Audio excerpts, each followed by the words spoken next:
All right. Thank you for being here.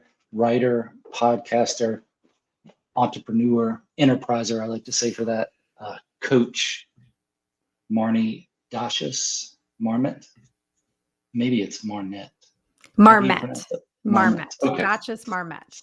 All right. Sounds good. Thank you for being here. Thank you for having me. No problem. What is your writing space like? Like, where do you do most of your writing? In my office, it's a home office. I'm sitting in here now, and often I will sit at my desk. I'm sitting on a PEMF mat on my chair, which is like it has red infrared light, and it's warm and it's healing. And I have a great big window in front of me where I can look outside and look at the trees and see all the different seasons. So it's a really nice place to be. How often do you put time aside to write? So I typically write when I'm inspired. So I am not one of those writers that, says every day I'm going to get up at 5 a.m. and write for an hour. I've never been that kind of writer. So if let's say I'm in like a writing class or something, I will, if there's a prompt or something I'm trying to write, if I'm writing a book or whatever, I will oftentimes go outside in nature and take a walk and like think about what I want to focus on or write about, and then I'll write. Or, something will trigger in my brain and I'll just like write. And I keep a lot of journals around, and I'm definitely one of those people that writes as I feel inspired. So does that mean it can happen anytime during the day? Is there a time that normally, like at night, in the afternoon, anything like that? Anytime during the day. Yeah. I mean, obviously if I have a meeting or something, then I'm Right. not writing, but I'm not an everyday writer. Although I do journal a lot, so I guess that could be considered writing too. Or do like brain dumps, if you've heard of that, where you're just Mhm. like writing whatever's going on in your head and in your journal and not necessarily using it for anything. Yeah, well, you're showing up and putting in the time. That's, I think, what matters. It's the For sure. difference between a writer and not a writer is writing. So, Absolutely, and I tell people that all the time because I hear that a lot. "Oh, I'm not a writer." I'm like, "Well, if you know how to write words on a page and you use your hand to do that or you're typing, you are a writer." do you end up with a lot of like notes about things, whether you keep it in your phone or on a notepad or anything? Yes, I do. I do have notes, I use the note app, in the phone and stuff, but I prefer to handwrite things. I have, you know, to-do lists and I have journals, I have notebooks. I mean, I have all all different modes of writing. And yes, I am constantly writing notes in all different places. What do you think it is about like the empty journal when you get a book or a notebook and because I seem to collect a lot of them. And then it's like, no, I want to save that for just the right thing. So you end up with a lot of blank ones, but I don't know, maybe you don't have that issue of you I can do just start have writing. that issue because I love journals, and if I see one I like, I buy it. But I do use them also. Like I probably have 7 or 8 empty ones here right now, but not because I don't use them. So, um, I would say if you have them, you should use them. Don't Yeah, save them for the perfect thing because there is no perfect thing, right? that's right. That's right. I do feel bad when I use them for notes because I'm like, well, this is nice paper, like a multimedia type paper in a notebook. I think is my favorite because you can use it Mhm. for anything, whether it's writing, drawing, or whatever. But yeah, I'm trying to get over it. Yeah, and I don't think I buy like the really, like what you're talking about, like the really nice paper journals. I'm more buying, at Target and bookstores and just like the journals that have inspiring sayings on them or whatever. But I use them in many different ways. What do you think that when you write when you're inspired, where do you think that inspiration comes from? I think a lot of it comes from within, or, maybe it's meeting someone. I'm also a podcaster and I meet a lot of different people. And I think that I get inspired by other people every day. I'm a health coach, so even my clients inspire me. And for me, talking with people, hearing about their stories, then going out in nature and just like thinking about other people's stories, my own stories, and I can get inspired pretty easily. A lot inspires me. Okay. How'd you get into podcasting then? So I wrote a book, actually. I'm gonna back up a little because it ties into my book, which is called My Song Unleashed. I'll hold it up here. And it's a memoir, and the story of the book is my journey to finding my voice. As a child, I felt very squashed and kind of like I was holding everything inside, and I didn't feel like my voice was out in the world, and I felt like I had a lot to say, but it wasn't able to come out for many, many reasons. So fast forward to about 2015, I went back to school to become certified in health and wellness coaching, and I got a bunch of other certifications, and I started leading some group coaching sessions with another woman who was also a health coach in my city. And over the course of that time, we were working pretty well together. And simultaneously, another woman in our co working space was looking for guests on her podcast. And I had never really even heard of podcasting. This was pretty early. It was like 2015, 2016. So there weren't a lot of people podcasting at that time. It was pretty new. And so I was like, oh, that sounds interesting. So I signed up for it. And I was really, really nervous about going on somebody's show and talking about myself. And it was really scary for me. And I just really wanted to kind of step into that fear and do that. So I went on her show. I found that I really, really enjoyed it. And I was like, wow, I'm running these group coaching sessions locally, and I'm coaching people one on one in health and wellness. But what a difference I could make if I had a podcast that went just out into the world. So I asked this woman that I was doing the group coaching with if she wanted to start a podcast with me. And so in 2019, we started our podcast. And that's how it And was born. how did you decide the format for it? So it has changed over time. Um, we we have guests on our show, but we actually once a month we drop episodes weekly, and once a month it's just the two of us talking about a health and wellness topic, or maybe we're just talking about our personal lives or whatever it is, hoping our listeners can relate to. And in terms of the format, when we first started the podcast, we really wanted to do just like bite-sized episodes, like 20-minute episodes, because I feel like people's attention spans aren't super long these days. And so I wanted something that a person could listen to while they were in their car driving or making dinner or on a walk, but nothing too long. And what ended up happening is that the information that we wanted to either discuss on the podcast or the guests that we were having come on, we really couldn't get it done in 20 minutes. So, our episodes range from, I would say, 35 minutes to an hour. And I was looking at it, and it's under the topic of nutrition, I think is how it came up on the ones I was looking at. How'd you decide where to put it in that podcasting realm? Well, that's super interesting because I actually didn't know that it was under the topic of nutrition. I would not say it's a nutrition podcast at all. So now I need to go figure that out.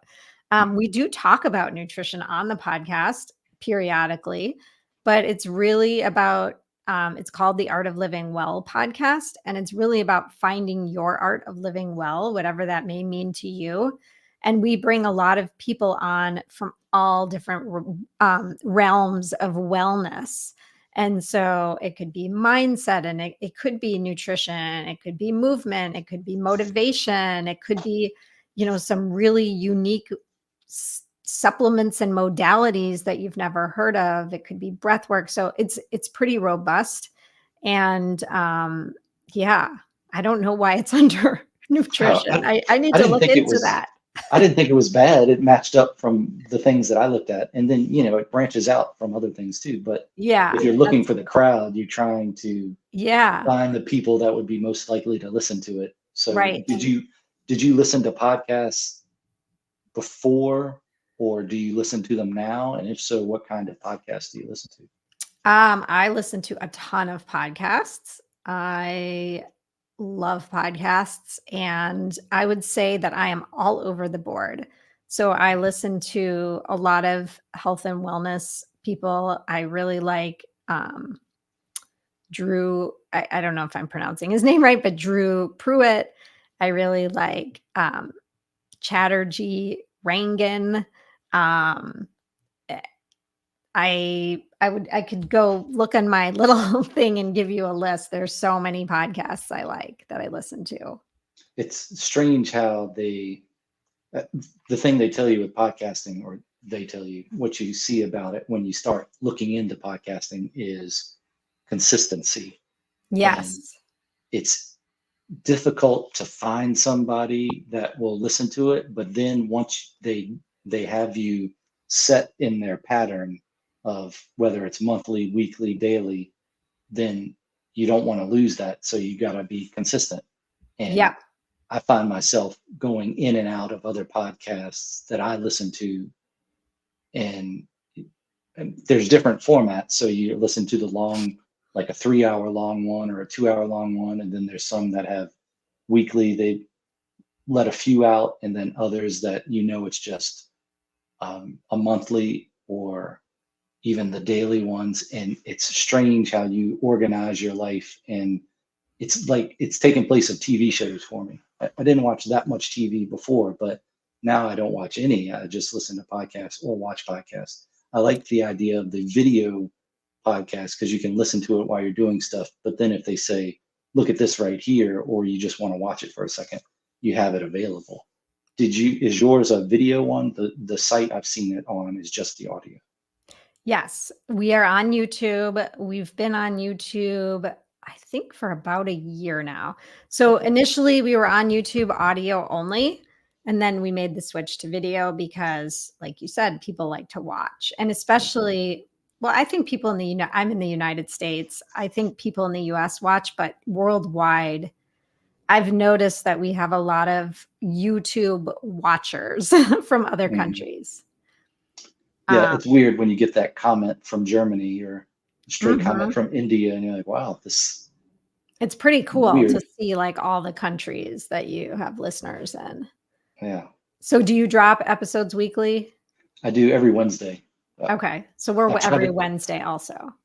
Okay, I started with just doing one a week, and then I was like, well, let's see what's the maximum I could do. And I think the theoretical maximum I figured out was 4 episodes a week, but they're all released on Wednesday. And I know there's pros and cons of that because people say it only has the most recent one if you put 4 out at a time.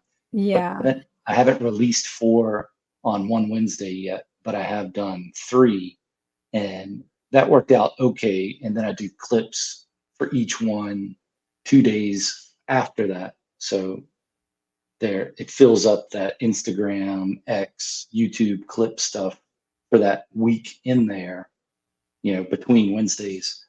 And then that's a lot to do when you're just doing it yourself, where you're doing the clips for.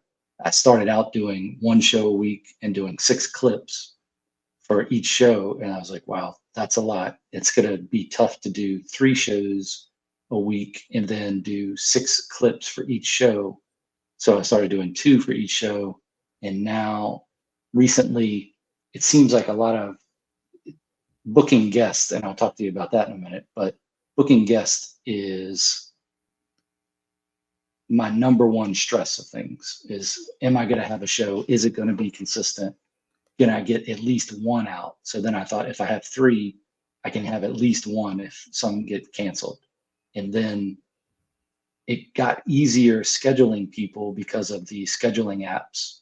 Like, I can't remember some of them, but some of the Calendly. online ones. Yeah. And matchmaker.fm, not matchmaker.com, but matchmaker.fm. Mm-hmm. And it gets easier, but then it's also still stressful because you don't know if people actually show up, because nobody's getting paid for this. So, Right. Right. but and now I'm trying. I still have 3 a week, and then every now and then I have 2 a week, and I'm going to see how that goes. So I'm still trying to figure it out. I haven't been doing it, maybe coming up on a year now, so not as long. Okay. It's interesting dealing with learning all of that yourself. You don't have a crew that's doing it. If you had a crew that's doing it and you just showed up, it would be different. But I don't know. What's your feeling on scheduling people, and how do you accomplish that?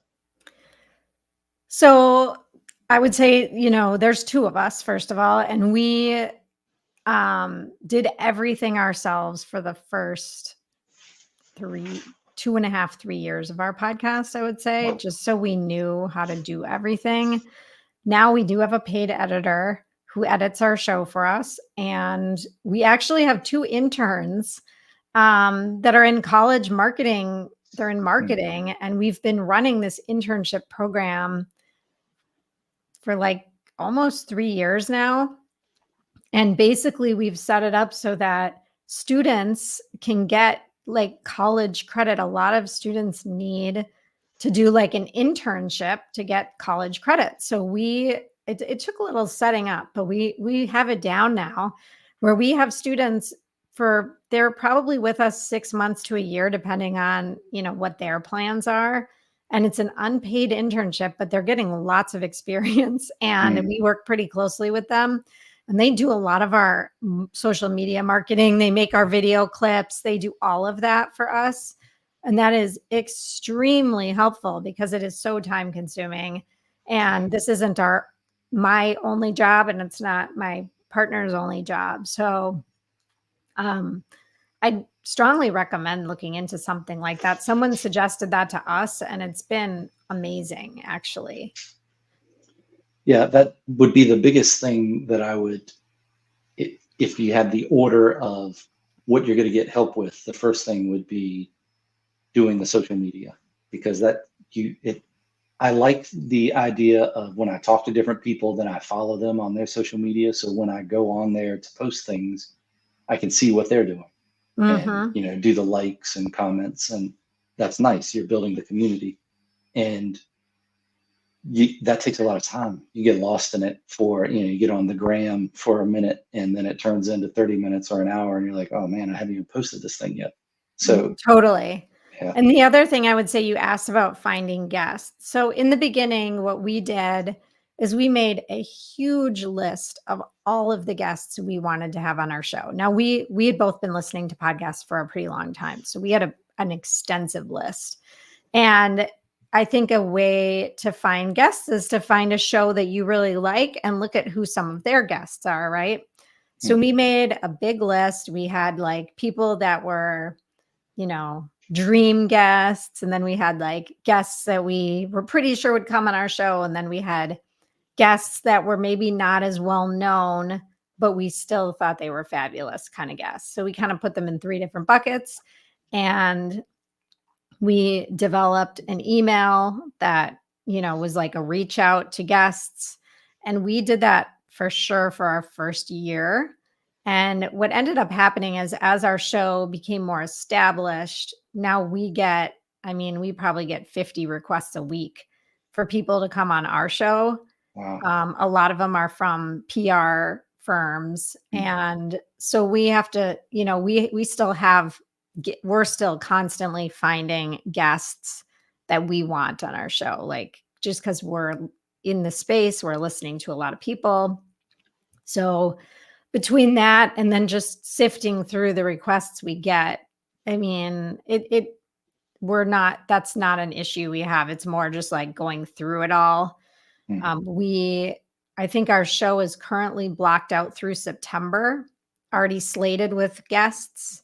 So once we are slated through December, we'll stop recording until a certain, we'll just stop recording and work on other things. And then once we get more caught up, we'll start recording again, if that makes sense. So you do like the block of recording and then you have those stored up for a couple months? Yeah. So we're like months out right now. So like we record on Thursdays. The person that we're recording this Thursday, his episode won't air until September. Oh, okay. Does I that have make a sense? Yeah, I have a few like that that get recorded and then they're held for a little while. And it always, I think it made me feel better to have one where if somebody canceled, I could plug it right in. But I was trying to get people and then have their show published within a week of talking to them, just in case there was a current event or something that came up in them Yeah. or whatever. But I mean, the thing is, podcasts are evergreen, right? So they're out there forever. right, So, like, even if you do talk about some sort of current event, it at some point it won't be current anymore. good point. Um, but I think what you're trying to do, I mean, it's admirable. It's very difficult. I like all the stuff you had to learn with it, from the technical issues to just the practical issues that I think it is like if you have an intern doing it and they're getting college credits for certain parts, that's valuable experience if they're going to do things in a media type sphere because there is a lot you learn. It is like a college class if you're looking into everything. Yeah, and it's rewarding on my end too because we've helped a few of our interns, with recommendations, getting their jobs out of college, and they really do get some great hands-on experience, and we try and make it a good environment for them, and it's fun for us. I mean, I love working with college age students. That's so fun. Then what is your success rate when you first started and you were booking guests of the people that you wanted to get versus that would come on that you actually did a show with? Like you make the list and then you get however many. So we've never had, so we both have, we're both in the health and wellness world. So we have a pretty substantial network of people in our lives that we were able to get, probably our first 6 months booked with people we knew from various things. Mhm. And that was really helpful. And they were happy to come on our show because we know them personally. And so that was really good. And I would say, in terms of reaching out to like, famous podcasters or like people with really solid followings and networks, that took more pushing. We had to be more aggressive. And I think that, we for sure got no's and we got a lot of yeses. So it's totally, sometimes if you hit a person at the right time, I think we learned when they're launching a book and they really just want to get on the air and talk about their book with anybody.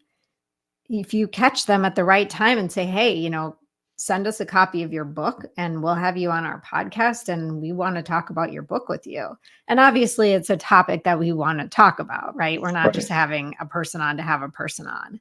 right. So I think that it's, we learned about timing, I guess. There's certain times of the year where I have found, leading into the holidays, like, December, between Thanksgiving and the end of the year, it's hard to book guests. I think certain months in the summer, people travel, people are busy. And so I know that like if we can record January through May, like heavily and, you know, September, October, and even some into November, we're in pretty good shape. How often, what's the most you've recorded as many episodes in a week? Um, I think 3 or 4, Okay. but I that takes a lot of mental space for me to do that. How do you prepare for each one? How much, I guess each one is different, but how much preparation and on average do you put?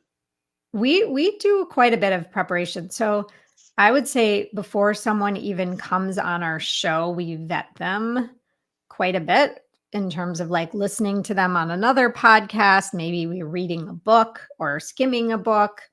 Um, it's important to us that the person is well spoken and has a message for our audience that we think our audience will find valuable.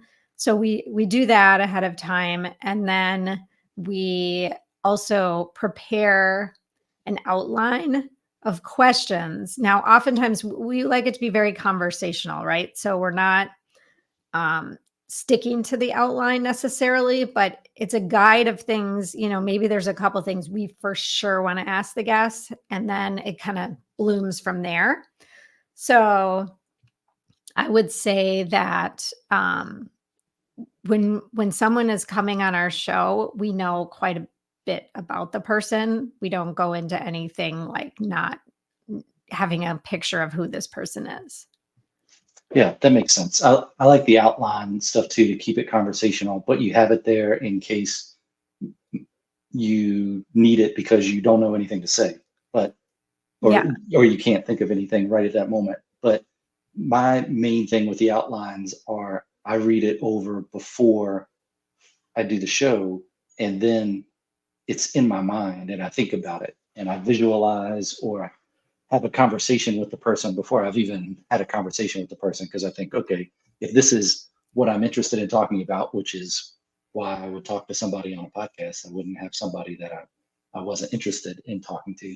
But I have that practice conversation, but not so much that it's like you're having the conversation over again. You're just like, oh, okay, you're trying to get in the feel of it. That's the whole thing with the theme music going in for this one. It's just a regular little stroll. You're getting into the mindset of this is how the conversation's going to go. It's not going to be, you know, super exciting. It could get exciting, as far as, people yelling and things, but it's, just conversation. So you want it to be conversational. That's a lot of times to say conversation in a sense.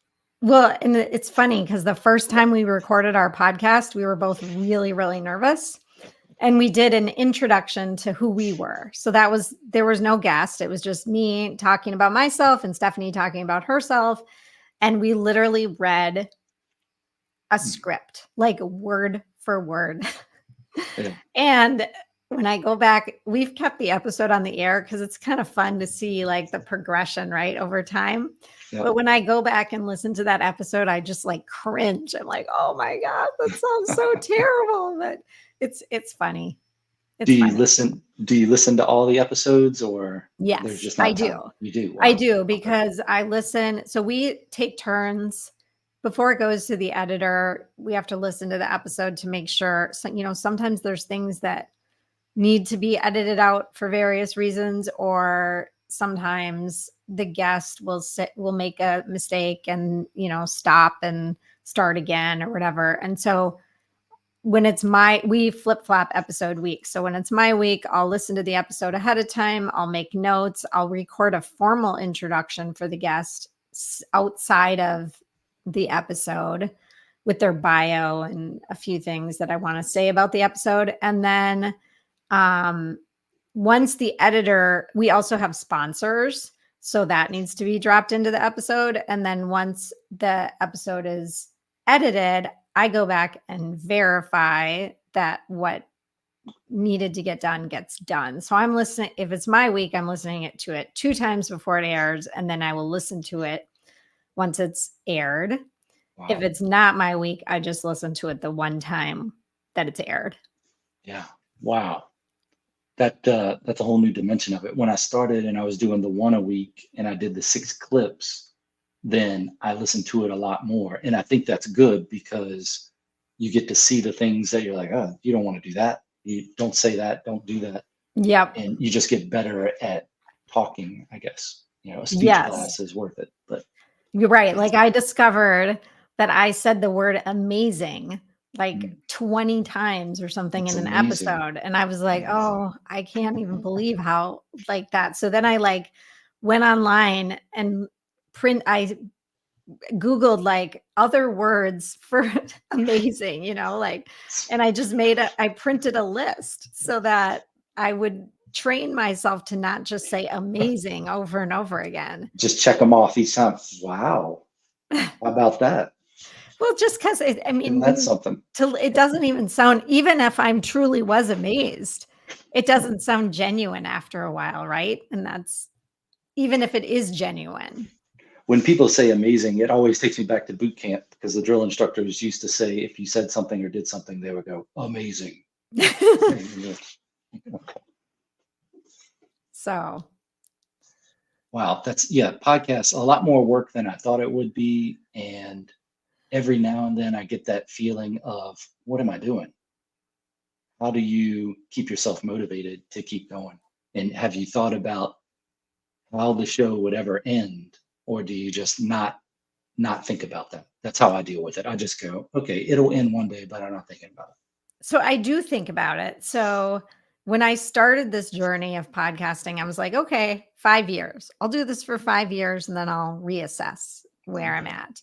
And now I'm already in my fourth year and I love it. It's super time consuming, like you said. It takes up lots and lots of my time, but I'm still passionate about it. So I'm not going to give it up at this point. I love meeting people.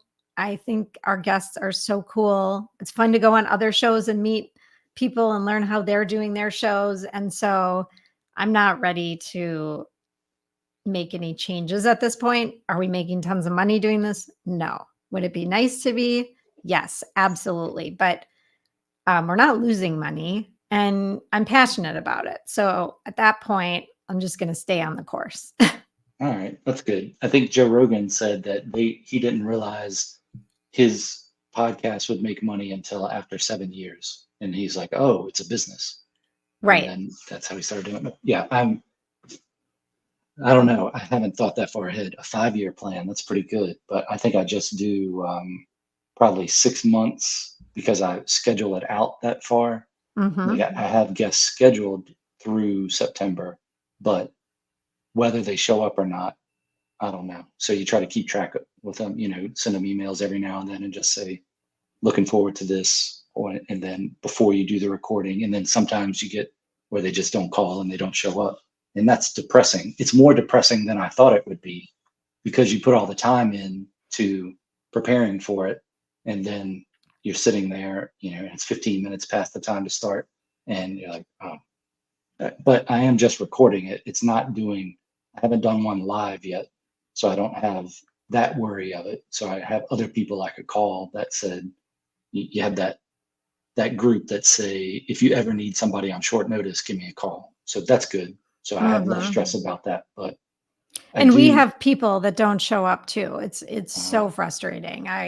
Especially when you're doing all that preparation, and there's just nothing you can do about it, right? Like we send out reminders. People are just, I don't understand that. Like if you say you're going to do something, just do it, right? yeah. Or just say you can't do it. Or I would right, or accept that too. cancel. Yeah. You know, Cancel a week before or whatever. Yeah, that's things good. come up for sure. But when someone's canceling 2 minutes before or not showing up, it's a little frustrating. Yeah. And then every now and then, like my first 10 episodes were people I knew, like I Yeah. actually had talked to before I knew them. And then every now and then I have a person in there that I know. And Mhm. I think it's gotten more natural with strangers, when you're talking to strangers. I don't know why that thumbs up is on the screen. That's Oh, someone yeah, showing us. I was wondering. This is amazing. It's like, yeah, you're doing a good job. I have to look in the instructions and see what's going on there. But the there are people that I either ask to be on or I ask them to be on, and then I'm excited about it. And I haven't had anybody that I felt like was a waste of time talking to yet, and that's pretty amazing with the vast different amounts of people that you talk to. It's pretty interesting. Yeah, no, I agree. We've had a couple duds. Hmm. And in all honesty, we've had a couple that we've recorded and have not aired and have had to let Oh, the guests know that we've decided not to air the show for various reasons. And that's not wow. fun at all. And I that's haven't why had that happen. that's why our vetting process has gotten so much more in depth, because we really don't want that to happen. That's not good for us or the guest, right? We don't want to waste anyone's time. Yeah. I've had one that I didn't do because we couldn't get the sound right. And the picture and the sound were, that was somebody that was in India. And Okay. I had talked to a few people from there before and didn't have any issues, technical issues at all. And then this one, it was just, it was, I didn't want to listen to it, so nobody else was going to listen to it. So Yeah. yeah, I didn't want to put my mom through that. Is your mom one of your biggest listeners? I don't think so. I'd rather her not listen, but I don't know. I don't know. I don't know if she listens to it or not. The it, I feel like we probably reach tens of people. You know, there's tens of people out there listening to it. But sometimes you put the show on YouTube and it doesn't show any views, and you're like, come on, the person that watched it should, or the person that was on it should at least watch it enough to be able to show it it's a view. Are you using hashtags when you put it on YouTube? I haven't mastered all that yet, but I do have some hashtags on there and then the ats and the other ones, but I haven't. I guess I need an intern to explain that to me of how to use Well, those. I can just tell you really fast. If you Okay. use even like 5 or 6 hashtags on your YouTube channel episodes, the guest's name, if the guest has, a book or a podcast or whatever, I would hashtag that. And then whatever the topics are, if you're talking about podcasting questions, or you're talking about, how to edit a podcast or how to write a book, or whatever your topics are, if you just like think about what someone would search. Hmm. So if you think about what someone would search in Google or on YouTube, they're looking for videos on this topic. That's what you want to hashtag. So just in your description, you just put a hashtag in front of that word. Yeah, I'm trying to so I actually don't do this anymore. My interns are doing it, but I think you put them in the top. You could go to my show, the Art of Living Well podcast, and look at my show Nice. notes on Okay. YouTube and see where it is, because I don't remember exactly. I think it is on the top though. Okay. I'll check it out. You get picked up by the algorithm sometimes, and you end up with like 13 views, and then other times you have a few thousand views, and you're like, I don't know what's going on Right. here. And how do you ride that wave Yep. with coaching? When you're doing your coaching work, how do you, first of all, how do people get in touch with you so they can be coached? They can either email me at Marnie, Marnie, at zenfullifecoaching.com. And that's zenfullifecoaching.com. I have a website, which is zenfullifecoaching.com. I'm on Instagram at zenfullifecoaching. So those are the best ways to find me or Okay. contact me for coaching. I have those links in the show notes too. So I'll look at your show and see about hashtagging them, but otherwise they'll be in there. What do you think for, to wrap it all up here? I know you have a time restraint, either word. What's the difference in a coaching mind versus a player's mind? Like, I don't know, a lot of people think of coaching, you think of sports, but in any type of coaching, how are you looking at it different from the type of people that are being coached?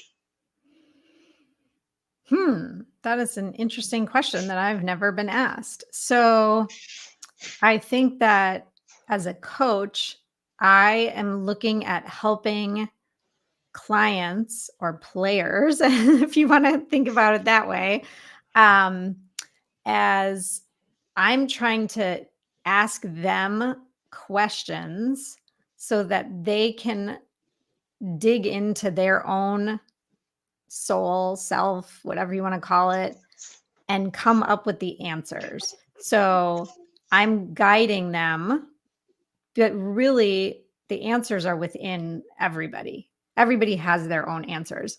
And that's, if we're talking about nutrition and we're talking about sleep and we're talking about stress and all of these things, I'm coaching people in mind body wellness. There's an education piece, right? So I'm educating the client in various things that they may not know. But then, beyond the education piece, it's like, okay, what am I going to do with this information? How am I going to use this information to become more in tune with the goals that I'm hoping to achieve? So for me to help a client, I'm really guiding them, asking them the questions, and then they're kind of coming up with what it is they need to do with the education and the guidance, if that makes sense. It's like so It we're really does. working together. I am not the coach that's going to say, do this, do that, do this, do that, because if I do that, you're not going to be successful, because it has to come from within the person themselves to be able to achieve their goals. So like, I'll have a lot of people that will come to me and say, I want to lose 10 pounds. I need to lose 10 pounds. And so I'll say, okay, we can work on that. And then what ends up happening is, as we dive into what that looks like, there's a lot of other things that kind of come up that need to be addressed. And as you start to address those things, oftentimes people will lose weight. But I'm not going to be like, okay, you need to, you can only eat this, this, and this. You need to count your calories. You need to do this, do that. Like that